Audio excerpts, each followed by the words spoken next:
Président Michel, les nouveaux hauts magistrats ont été nommés incessamment par l'ordonnance présidentielle. Est-ce que peut-on espérer à une issue favorable de l'appareil judiciaire en RDC? C'est la première question. La seconde, comment avez-vous jugé la déclaration de Cameroun selon laquelle il faudrait commencer par traquer les gens qui sont cités dans les dossiers de détournement de l'action du président de la République par rapport aux travaux de Sourdemont? Merci pour la question. Je vais d'abord préciser que les chefs de l'État et les garants de la bonne marche des institutions. S'agissant de l'appareil judiciaire de notre pays, moi je note une seule chose, c'est lorsque Tambo Mwamba, l'actuel président du Sénat, était encore ministre de la Justice, lors d'une séance solennelle, Tambo Mwamba avait fustigé la façon de faire de notre justice. Moi, je fais confiance à notre justice, mais je crois qu'il y a un problème avec les animateurs, certains animateurs. Si le chef de l'État a changé l'équipe, aujourd'hui, ceux qui ont dû prêter serment hier ou avant-hier, je ne sais pas trop. Si c'est par rapport à cette réalité, je crois que ça va rencontrer l'assentiment du peuple. Mais attendons voir les choses, attendons voir les actions, c'est ce que nous voulons tous. Il ne faut pas que ce soit des simples nominations ou des nominations politiques. Il faut que ce soit des nominations qui puissent répondre aux attentes du peuple congolais. C'est ce que nous allons voir avec les temps. Et par rapport à l'arrestation des gens qui sont cités par Cameroun? Oui, Cameroun, je crois que c'est un Congolais avant tout. Moi, je l'ai toujours dit.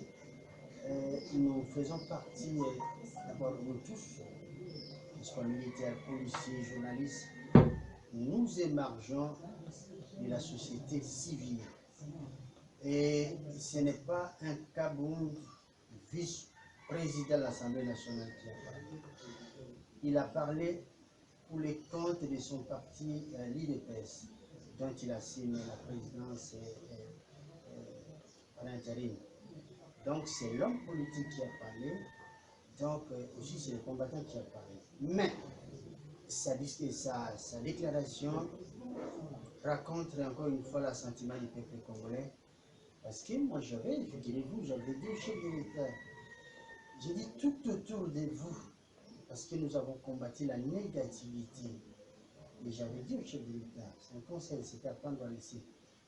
J'avais dit que tout autour de nous, il ne faudrait pas qu'on puisse trouver des gens qui ont un comportement léger, des gens qui n'ont pas une probité morale, des gens qui se sont versés dans la magouille, dans la corruption, dans les vols, dans les pillages.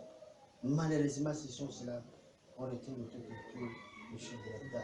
Encore une fois, c'est fait tirer le Congo vers le bas. Mais si les uns les autres, notamment Kabound, se réveillent pour tirer la sonnette d'alarme, moi je pense que c'est une déclaration, c'est une action à saluer. Président, une dernière question pour que nous puissions boucler cet entretien. Quid ou quelles sont les retombées de vos doubles pétitions initiées il y a peu?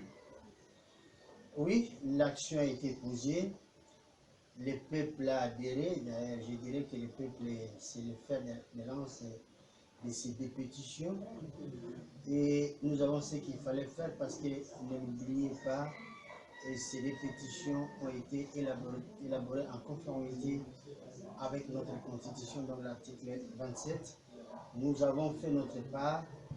La suite, nous avons demandé au directeur des cabinets, nous lui avons écrit, lui demandant de pouvoir nous aménager un espace afin que nous puissions aller remettre au chef de l'État à main propre ces deux pétitions avec toutes les signatures, des milliers de signatures que nous avons eues.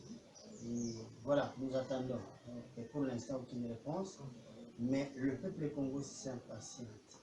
Je ne sais pas comment le peuple pourra agir en cas de non-recevoir de cette expression populaire qui se fait sous forme de pétition. Président Michel, merci beaucoup. C'est moi qui vous remercie, M. le journaliste.